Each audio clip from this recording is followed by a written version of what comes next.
Traoré's daily schedule had private study marked every Wednesday from 15 Noreen to 18 Nor. Presidential assistants never scheduled appointments during these hours. Security protocol restricted all access to the Polis's West Wing during these 3 hours. What the public didn't know was that during this time was examining through world's most dangerous information in a secret room, equipped with modern technology, located in what was once the cellar of the former colonial governor's palace. The first time Colonel Amara Canute had been shown the room, Had expected something grandiose, perhaps a space befitting the conspiratorial whispers that circulated among palace staff about the mysterious door at the end of the West Wing service corridor. The reality was both more mundane and more extraordinary. The door itself was unremarkable. Solid oak painted a deep burgundy that had faded to a rusty red over decades, with a simple brass handle and an advanced electronic lock discreetly retrofitted into the ancient frame. It looked like 100 other doors in the sprawling colonial era palace that now served as Burkina Faso's Setoff government. What lay beyond, however, was anything but ordinary. You understand. President Ibrahim Traoré had told him that first day that what I'm about to show you exists in absolute secrecy. Only 3 people currently know of this room: myself, Minister Euro, and Dr. Sankara. You will be the 4th. Khanat, who had served as Traoré's head of security since the young military leader had assumed power, had nodded solemnly. As a career military intelligence officer, he understood the value of secrecy, especially in a country where foreign powers had long maneuvered to maintain control through information advantage. The president had placed his palm against a section of wall beside the door that appeared identical to the surrounding plaster. A soft blue light had briefly illuminated his hand, followed by a nearly inaudible click as the electronic lock descended. Theometric security, Traoré had explained, retrofitted by our own engineers, not foreign contractors. The technology is impossible, but effective and impossible to access remotely. The door had opened to reveal a narrow staircase descending below the palace foundations. The steps were old stone, worn smooth by centuries of use, but the lighting was modern. Recessed LED fixtures that activated automatically as they descended. At the bottom, another security system, this one requiring both retinal scanning and a numeric code guard at the entrance tohat, had clearly once been the colonial governor's private wine cellar. The space beyond, however, bore no resemblance to its original purpose. The room Khanat entered was approximately 60 square meters, stone walls now lined with acoustic dampening materials and thermal insulation. The central feature was a circular table surrounded by 4 chairs, above which hung a sophisticated holographic projection system. Along one wall stood a row of advanced computer workstations, while another held physical filing systems, old-fashioned but secure against teletronclickers or hacking. Most striking was the far wall, which displayed a massive digital map of Africa overlaid with pulsing indicators, data points and connection lines that shifted and updated in real time. Welcome, Traoré had said, to what we call simply the archive. Now, 6 months later, Colonel Kaiti descended those same stairs for his weekly briefing. The memory of that first visit still vivid.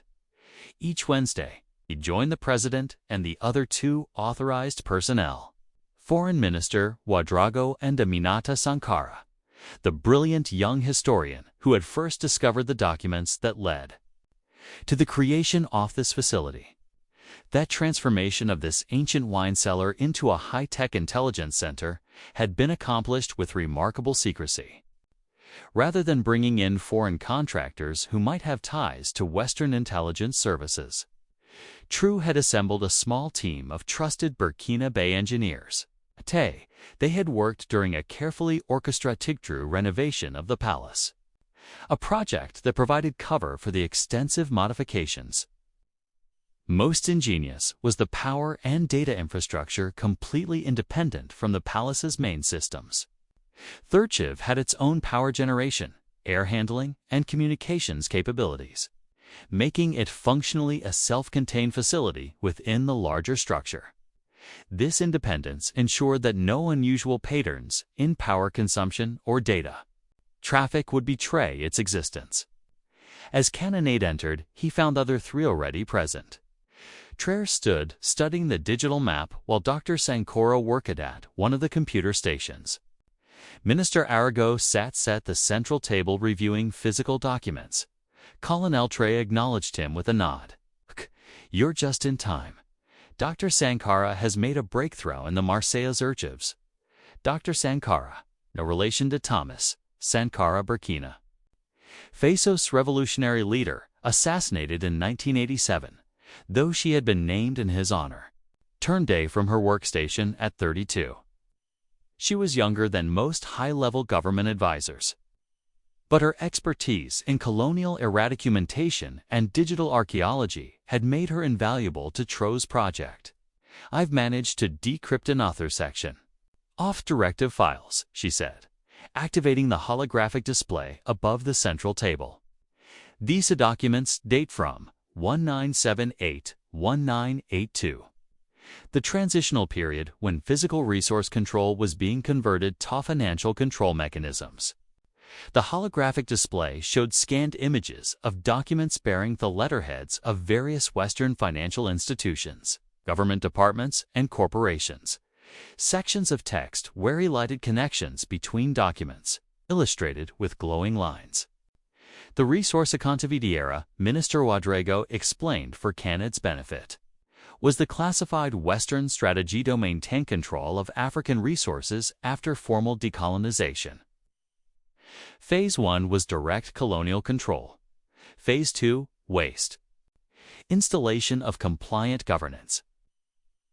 Phase 3, which these documents detail, was the creation of financial structures that would ensure continued resource extraction regardless of who governed. Conant studied those documents with growing understanding. Though he had been briefed on the archives' purpose months ago, each weekly session revealed new layers to what President Traoré had called the longest-running conspiracy in modern history. The archive itself had begun with a discovery made by Dr. Sankara 3 years earlier, while searching colonial land ownership records in France's National Archives. She had stumbled upon a misfiled document, a partial index referencing something called the Resource Continuity Directive. Her attempts to access their foreign somatalias had been blocked, officially categorized as state security matters, despite buying colonial-era documents that should have been declassified decades ago. Rather than accepting this obstruction, she had brought her discovery to Ibrahim Traoré, then a rising military officer known for his nationalist views. He had immediately telegraphed the significance of what she had found, potential documentary evidence of the systematic mechanisms designed to maintain Western control of African resources after formal independence. What had begun as a historical research project had transformed into something far more significant after Traoré came to power. Using diplomatic channels, intelligence operations, hacking, and a network of sympathetic archivists across Europe and America, they had gradually assembled what amounted to the secret blueprint of neo-colonial control. The breakthrough is sheer, Dr. Sankara said, enlarging a specific document. This 1981 memo from the French Ministry of Finance to the Bank for International Settlements outlines the creation of what they called sovereign debt management protocols for former colony. She highlighted specific passages ensuring that mineral export revenues remain committed to debt service regardless of governmental changes and currency mechanisms that preclude independent monetary policy while maintaining the appearance of sovereignty. This validates what we've long suspected, Traoré's voice measured, despite the explosive nature of the information. The CFA franc system and the associated debt structures weren't just economic policy. They were deliberately designed as control mechanisms to replace attention. Minister Ouedraogo nodded grimly, and it explains why every African leader who has attempted to exit these systems has faced either coup attempts, assassination, or economic warfare, including Thomas Sankara. Dr. Sankara nodded quietly. The name hung in the air. Burkina Faso's revolutionary leader had been assassinated in 1987 after implementing policies that challenged French economic control, including questioning the debt structure imposed on African nations and attempting to create independent default pathways. What's most significant about this new material, Dr. Sankara continued, is that it explicitly mentions mineral resources that weren't commercially exploited at the time, including rare earth elements that have become crucial for modern technology. She pulled up another document, this one from a mining consortium. They knew about these deposits in the 1970s, decades before they were officially discovered. The strategy was to deliberately delay exploitation until the debt control systems were firmly established. Colonel Kennedy absorbed his information, connecting it to military intelligence he had gathered over his career. This explains patterns Webb observed but could never fully document why certain exploration licenses were delayed, why specific leaders were targeted for removal. Exactly, True said. This isn't just historical research. It's actionable intelligence that explains the present and allows us to predict how they'll respond to our resources deal initiatives. He turned to the large digital map, which now displayed pulsing indicators across multiple African nations. These represent the current pressure points. Nations where resource control is being contested, leaders facing destabilization, financial mechanisms being deployed against Varentemti. The map was a sobering visualization of ongoing neo-colonial control. Not through direct military occupation, but through financial systems, strategic corruption, and targeted intervention. We've mapped Proctum 60% of the directive's implementation structure. Dr. Sankara reported enough to understand the system and identify vulnerabilities and to share with trusted partners. Minister Arago added, indicating a section of the map where several West African nations were highlighted in green, elites who have been brought into the archivant work. This had been perhaps Traoré's most significant strategic decision. Regarding Thurchiv controlled sharing off its contents with selected African leaders who had demonstrated genuine commitment to resource sovereignty. No through public disclosure, which would merely prompt denials and disinformation, but through discreditations that provided these leaders with informational leverage needed to counter external control attempts. Mali and Niger have already used archive intelligence to renegotiate mining contracts. True noted. Guinea is implementing the financial countermeasures we developed based on the banking documents. Colonel Kennedy studied the map with professional appreciation. What they had created here, hidden behind the unassuming red door, was essentially an intelligence operations center focused on a single mission: documenting and countering these systems of resource extraction that had kept Africa impoverished despite its natural wealth. Today's priority, Traoré continued, is preparing the briefing package for President Godi of Mali. French financial institutions are re-preparing to implement Directive Protocol 37B against his government following the announcement of the new gold export regulations. The debt market manipulation strategy, Minister Urago clarified. We've documented how it was deployed against Ghana in 2011 and Zambia imprecisely. But this time they'll be implementing it against a government that knows it's coming and has prepared countermeasures. Traoré allowed himself a small smile. The effectiveness of these control systems depends on their invisibility. Once documented and anticipated, they can be neutralized.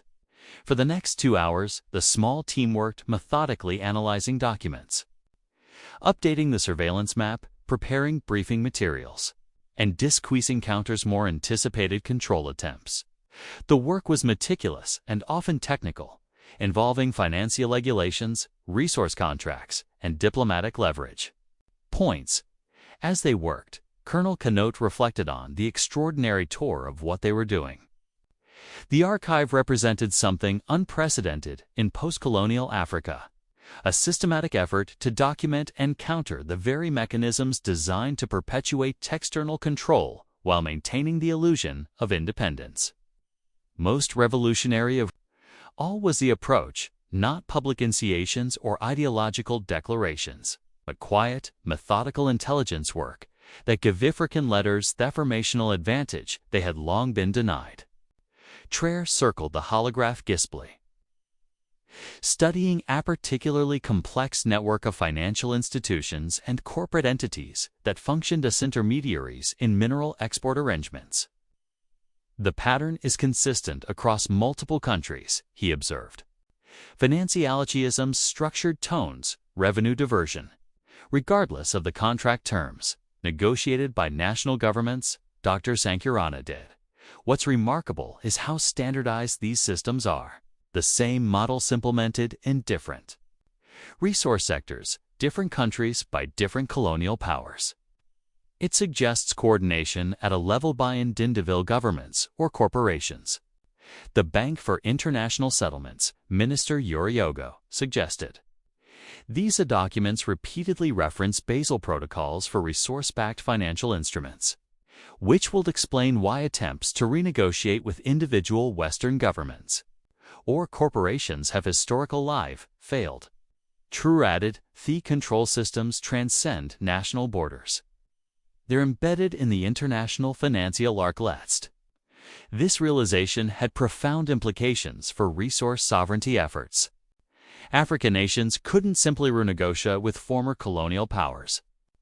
They needed to address the structural elements of the global financial system that had been deliberately designed to maintain resource extraction pathways. There's something else, Dr. Sankara said, as their session neared its conclusion. I've identified what appears to be a secondary archive in Switzerland. Private banking documents related to what they called special resource acquisition funds from Enschedsplayed an index document showing hundreds of transaction records. These would document financial incentives provided to specific African officials, who facilitated continued resource access after independence. Necompliance payments, Minister Arago said. We've seen references to them in other documents, but never the actual records. Can you access them? Traoré asked. Dr. Sankara hesitated. Possibly, but not remotely. The records are in physical form, stored in a private vault facility in Geneva. Someone would need to access them directly. The implications hung in the air. Such an operation would extend their activities beyond digital research and into something approaching espionage. I have contacts in Geneva, Colonel Kennedy said carefully. People who might be able to help with such access discreetly. Traoré considered this. Prepare a feasibilitized stance, Colonel. No action without my explicit approval. These records would be valuable, but not at the cost of exposing the archive's existence. He circled back to the central table, surveying their work. What we've accomplished here goes beyond documenting historical wrongs. We're creating an operational blueprint for a source liberation, a counterbalance to the directive itself. The comparison was apt. Just as their source continuity directive had provided Western governments and corporations with a systematic approach to maintaining control after formal decolonization, the archive was developing systematic approaches to countering those very mechanisms. Speaking of operational matters, Colonel Kedet said, we need to address security concerns. The weekly pattern of our meetings risks drawing attention, particularly from palace staff. It was a valid point. Despite their precautions. The regular Wednesday afternoon security restrictions around the West Wing might eventually trigger suspicion. Randomize the schedule, Minister Arago suggested. No. Traoré decided after a moment's consideration. The regularity provides cover. Just another standing meeting in a government full of routines. But we should establish secondary access routes and varied entrance patterns. Colonel work with Dr. Sankara on implementing those changes. As the meeting concluded and they prepared to leave the secure room, Traoré paused to survey what they had built. What had begun as a historical research project evolved into something that was actively reshaping Africa's relationship with former colonial powers. Not through public confrontation, but through the quiet power of information asymmetry. Sometimes. He remarked to his small team, "The most effective revolution is the one your opponent doesn't realize is happening until it's already succeeded." They ascended the stairs in their customary exit order. First Minister Arago, then Dr. Sankara followed, by Colonel Kanat with President Traoré last. The security systems reset behind them, once again concealing one of the most closely guarded secrets in Africa.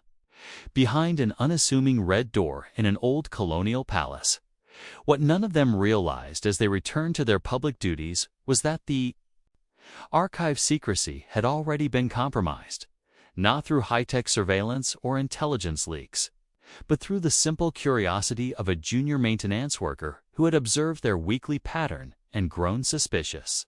Aisha Dallo had been employed at the presidential PIS for just 3 months, assigned to the cleaning staff for the West Wing. She had noticed the Wednesday afternoon security restrictions and the mysterious room that wasn't on any official palace map.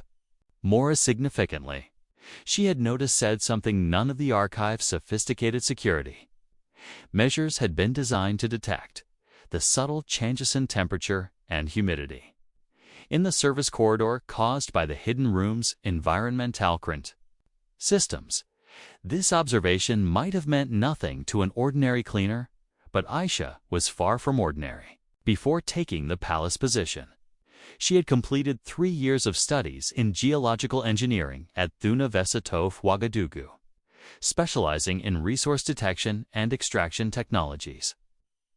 Her academic career had been interrupted by financial difficulties, the same economic pressures that forced many talented young Burkinabe to abandon higher education. The palace job had been intended as a temporary solution, a way to Savemini to complete her final year of studies. But what had begun as financial necessity had evolved into something more purposeful. After she noticed irregularities in the palace's West Wing earlier that day, while checking an electrical panel near the red door, she had seen something that piqued her interest further. A brief glimpse of a document left carelessly in Minister Yorio's folder. As he exited a partial map of mineral deposits across West Africa with notations she didn't understand. What Aisha hadn't told her employers at the palace was that she wasn't merely a cleaner. She was a graduate student in geological engineering who had taken the position specifically to gain proximity to government resource data for her research on sustainable mining practices. The glimpse of that map showing resource deposits that didn't appear in any public geological survey had confirmed her suspicion that the government possessed mineral data it wasn't sharing with the academic community. The implications were significant for her research. If the government had more detailed information about mineral deposits than was publicly available, it could revolutionize her work on minimizing environmental impact in extraction processes. The specific deposits she'd glimpsed on the map appeared to be rare earth elements, exactly the focus of her thesis project. As she continued her cleaning duties that evening, Aisha made a decision. Next Wednesday, she would find a way to see what lay behind the red door, perhaps by manipulating the maintenance schedule. She could create a legitimate reason to be in the restricted area during the mysterious weekly meeting. She had no way of knowing that this simple act of curiosity would set in motion events that would eventually force the archive into the open, transforming it from a secret intelligence operation into something far more revolutionary. The foundation for a Pan-African resource sovereignty movement that would fundamentally shape global economic power. Aisha's decision to investigate the Red Door wasn't driven by political ideology or evolutionary zeal. Her motivations were purely academic, a researcher's natural desire to access data relevant to her work.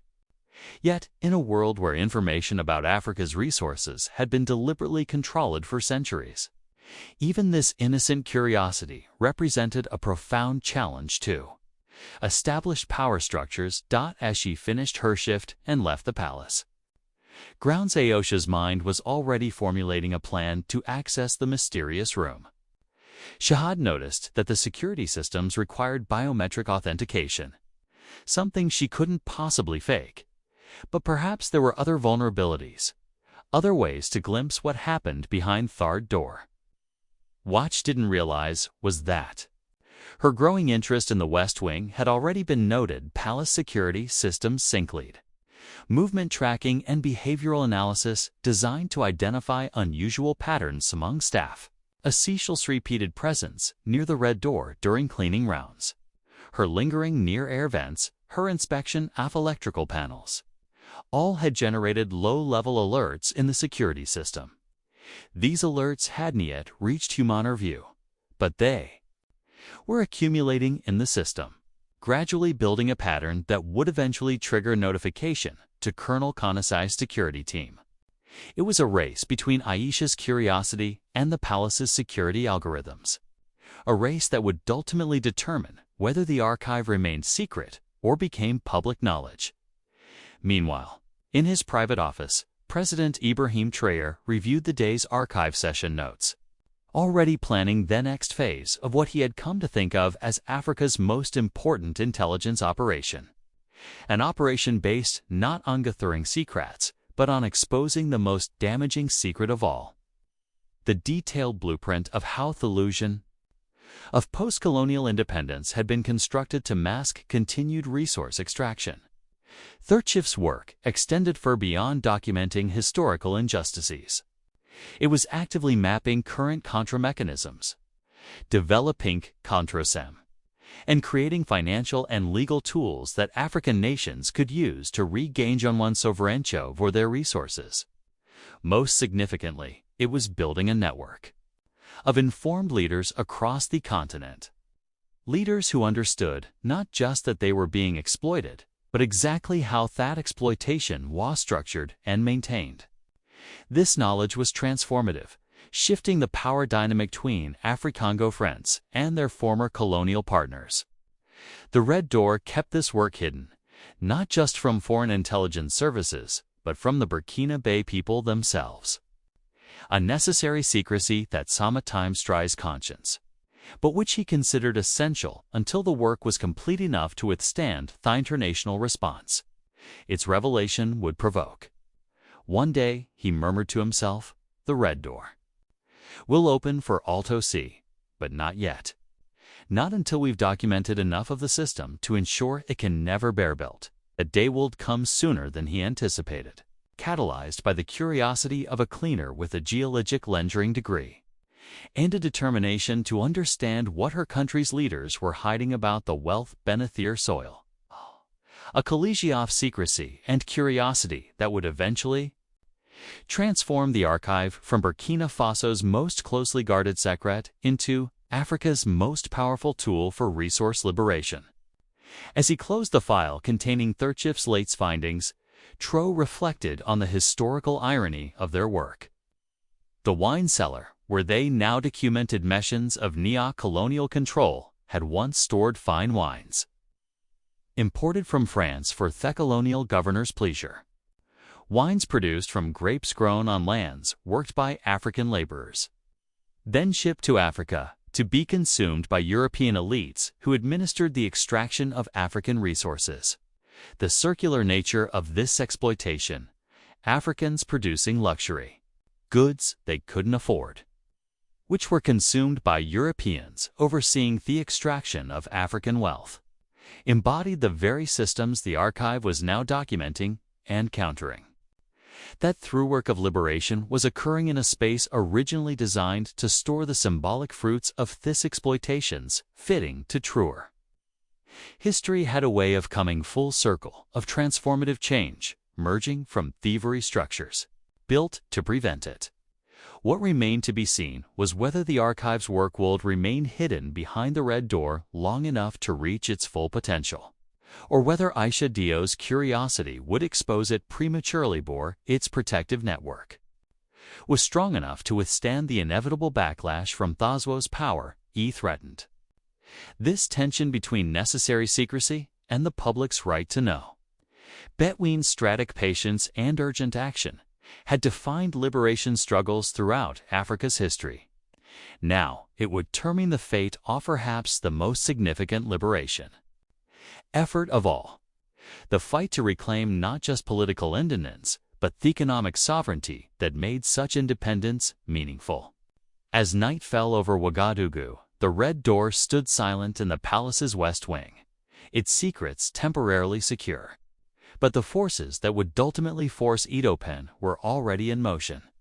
A young cleaner's curiosity, a security system's algorithms, and the inexorable momentum of a continent increasingly determined to control its own resources and destiny.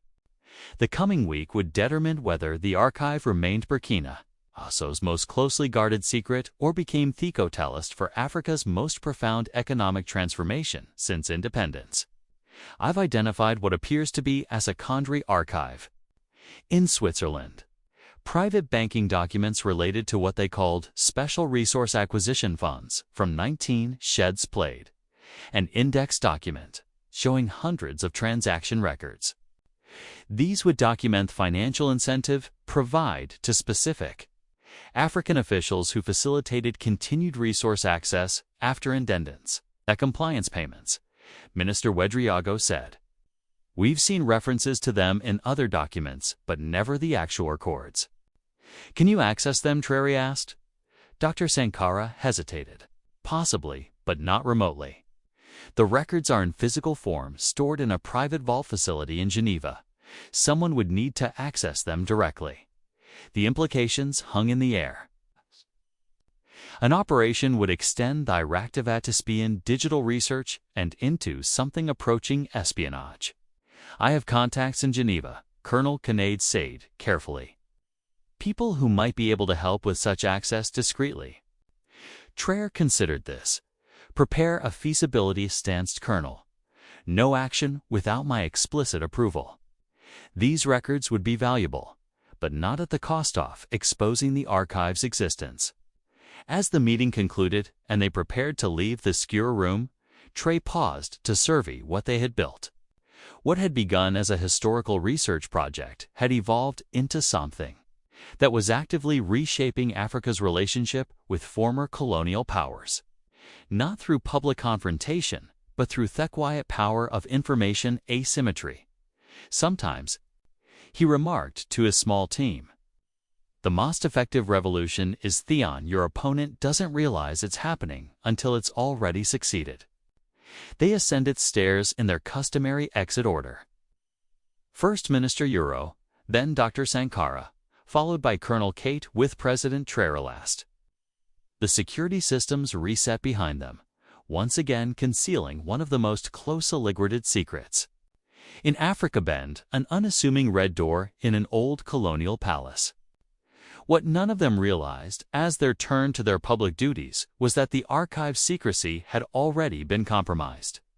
Not through tech surveillance or intelligence leaks, but through the simple curiosity of a junior maintenance worker who had observed their weekly pattern and grown suspicious.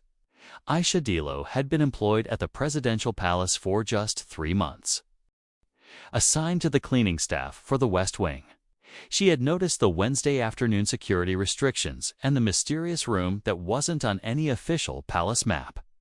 More significantly, she had noticed something none of Thurchiv's sophisticated security measures had been designed to detect: the subtle changes in temperature and humidity in service corridor caused by the hidden room's environmental control systems. Earlier that day, Willie checking an electrical panel near the red door, she had seen something that piqued her interest. A brief glimpse of a document left carelessly in Minister Ouedraogo's folder as he exited a partial map of mineral deposits across West Africa with notations she didn't understand. What hadn't told her employers at the palace was that she wasn't merely a cleaner. She was a graduate student in geological engineering who had taken the position specifically to gain proximity to government resource data for her research on sustainable mini-cracker. The glimpse of that map showing resource deposits that didn't appear in any public geological survey had confirmed her suspicion that the government possessed mineral data it wasn't sharing with the academic community. As she continued her cleaning duties that evening, Aisha made a decision. Next Wednesday, she would find a way to see what lay behind the red door. She had no way of knowing that this simple act of curiosity would set in motion events that would eventually force the archive into the open, transforming it from a secret intelligence operation into something far more revolutionary. The foundation for a Pan-African resource sovereignty movement that would fundamentally hub global economic power. But that was a week away. For now, the secret of the red door remained secure, one of many hidden fronts in the ongoing struggle for true African independence. Fought not with weapons or public protests, but with the painstaking documentation of the very systems designed to perpetuate external control while maintaining the illusion of sovereignty. Inside his private office, President Ibrahim Traoré viewed that day's archive session notes, already planning the next phase of what he had come to think of as Africa's most important intelligence operation, an operation based not on gathering secrets, but on exposing the most damaging secret of all. The detailed blueprint of how the illusion of post-Colonial independence had been constructed to mask continued resource extraction. The red door kept this work hidden not just from foreign intelligence services, but from the Burkina Faso people themselves. A necessary secrecy that sometimes strays conscience, but which he considered essential until the work was complete enough to withstand the international response its revelation would provoke. One day, he murmured to himself, "The red door will open for all to see, but not yet. Not until we've documented enough of the system to ensure it can never be built." That day would come sooner than he anticipated. Catalyzed by the curiosity of a cleaner with a geological degree and a determination to understand what her country's leaders were hiding about the wealth beneath their soil. A collision of secrecy and curiosity that would eventually transform the archive from Burkina Faso's most closely guarded secret into Africa's most powerful tool for resource liberation.